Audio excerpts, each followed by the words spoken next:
Oi, gente. Feliz quinta-feira para todos nós, para você em especial.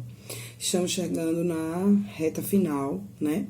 E eu estou avaliando, juntando todas as notas, juntando o que você fez, o que você deixou de fazer para fechar o quarto bimestre, tá? Então, faz os trabalhos e vai fazendo as atividades de hoje e de amanhã, porque eu estou avaliando, tá bom? Abram aí o livro de português, né? Português.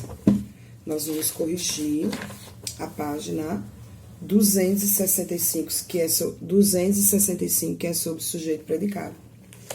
Circule os sujeitos e sublinhe os predicados das frases. Marcos levou seu cachorro para passear.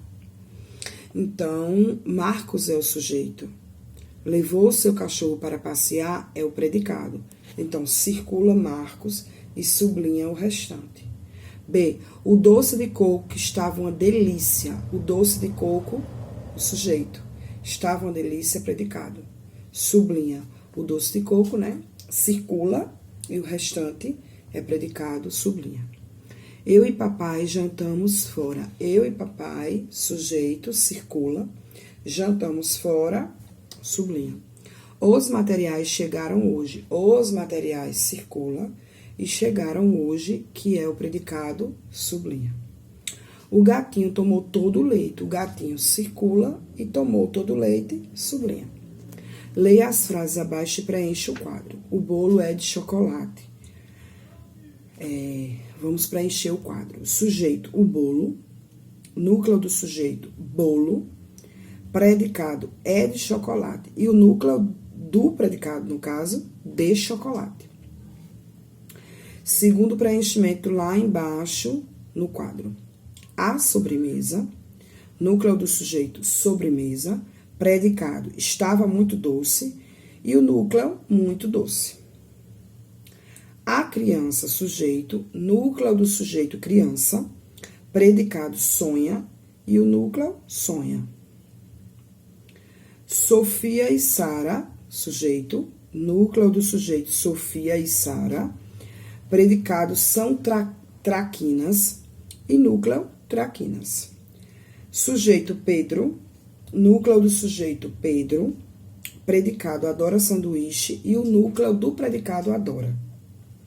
Quando você vê assim, um verbo, adora sanduíche, o núcleo vai ser adora, certo? Os livros, sujeito, livros, núcleo do sujeito, chegaram hoje, predicado, e núcleo do predicado, chegaram. Rebeca e Thalita, sujeito, núcleo do sujeito, Rebeca e Thalita, predicado, andaram muito, e o núcleo do predicado, andaram, certo? E aí nós terminamos. Na ortografia da página 266, você vai ver SS, inicial e final, S, depois de consoantes, S com som de Z e Z no final das palavras. Muito fácil mesmo, gente. Muitas vezes, ao escrevermos algumas palavras com S, trocamos pela letra Z, né? S trocamos pela letra Z. Para evitar erros, observe algumas regras. Use o S quando? S com som de Z entre vogais, casa, tese, preciso, né? Tosar. Palavras terminadas em isa, oso, osa, aze, eze, ise, ouse, horrorosa, gostoso, poetisa, crise, frase, osmose. Podemos iniciar palavras com S, mas não podemos iniciar palavras com SS. Olha só.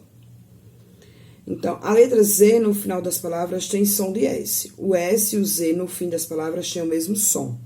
Nós, aliás, ônibus, adeus e mês.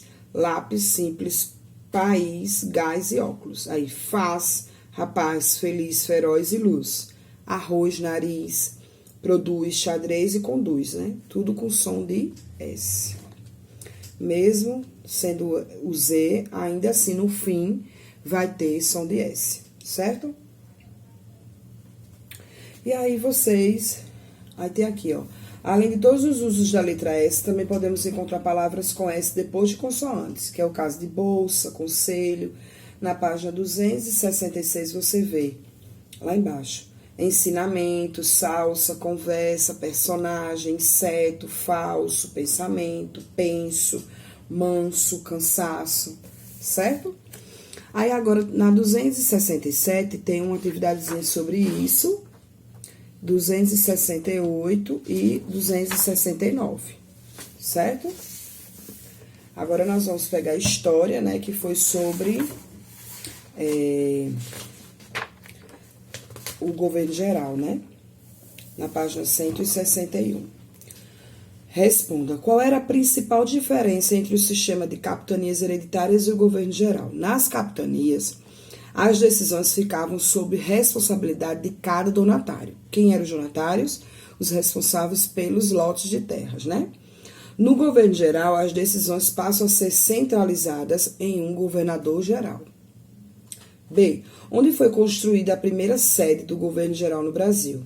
Na capitania da Bahia de Todos os Santos. O nome dado à primeira capital do Brasil foi Salvador. Qual nome foi dado à primeira capital do Brasil, né?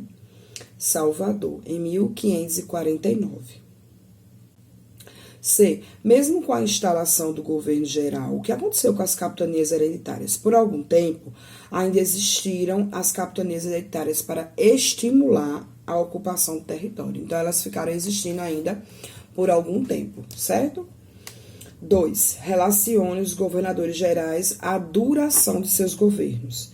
Mendes Sá é o do meio aí, de 1558 a 72.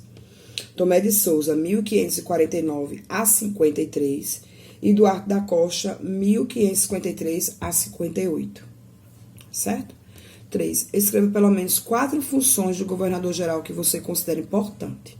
Então, isso aí é pessoal, porque você que vai dizer quais são as importantes para você, certo? Número 4. Escreva os objetivos específicos que esses governos tinham. Então, a letra A, enfrentar invasões estrangeiras. Letra B, fundar vilas para garantir a posse do território a Portugal e controlar os indígenas, né? Fosse pela catequese, pela aliança ou pela luta. 5. Escreva os cargos que compunham o governo geral junto com o governador e sua principal função. Provedor-mor, responsável pelas finanças. Ouvidor-mor, responsável pela justiça. Capitão-mor, responsável pela defesa, especialmente do litoral. Certo? Aí agora nós vamos ver a primeira invasão francesa. O governo de Duarte da Costa mostrava reflexões de uma má administração. E a França via no Brasil um caminho promissor para ampliar os negócios da França. Não encontrando resistência pelo lado português, os franceses continuaram tomando espaço em diversos pontos do território brasileiro. Eles não aceitavam a condição de tratado de Tordesilhas, que dividia as novas terras em 2 regiões, a dos portugueses e dos espanhóis, né? A França não aceitava. Estimulados pela necessidade de expandir os novos empreendimentos, em 10 de janeiro de 1555, comandados pelo vice-almirante diplomata francês Nicolas Durand, os franceses invadiram a Baía de Guanabara, primeiramente pela ilha, próxima de Serigipe, e constituíram ali a França Antártica. Foi assim que ficou conhecida a primeira invasão dos franceses no território brasileiro. Qual o nome dado à primeira invasão francesa no território brasileiro? França Antártica, né? Com o objetivo de tomar o litoral. Então, os franceses eles prepararam 2 grandes expedições rumo às terras brasileiras. Como Portugal e Espanha tinham o direito de explorar o pau-brasil, os franceses também queriam os seus direitos. Garantir seu lugar no litoral sul e conseguir exercer a sua religião protestante. Então, os franceses se aliaram aos indígenas da região.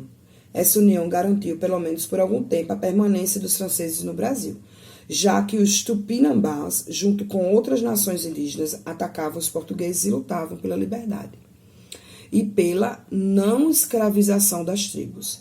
Então, os ataques ficaram intensos, pois os portugueses exploravam os indígenas cada vez mais.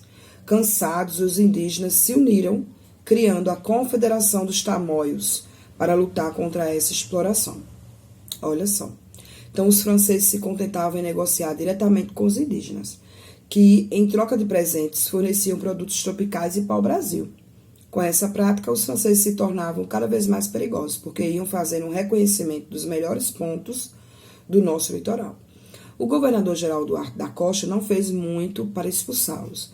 Foi Mendes Sá quem organizou o movimento de expulsão. Para isso, tomou duas providências. Pediu ajuda à metrópole, nação, em relação às suas colônias, enviou Anchieta e Nóbrega para pacificar os indígenas. Os jesuítas estabeleceram com os nativos o Tratado Paz de Iperoig, dissolvendo assim a Confederação dos Tamoios. Mendes Sá enviou ao Rio de Janeiro seu sobrinho Estácio de Sá, que havia chegado com reforços de Portugal, com a finalidade de expulsar os franceses. Estácio de Sá fundou o Forte de São Sebastião, do Rio de Janeiro, no dia 1º de março de 1565.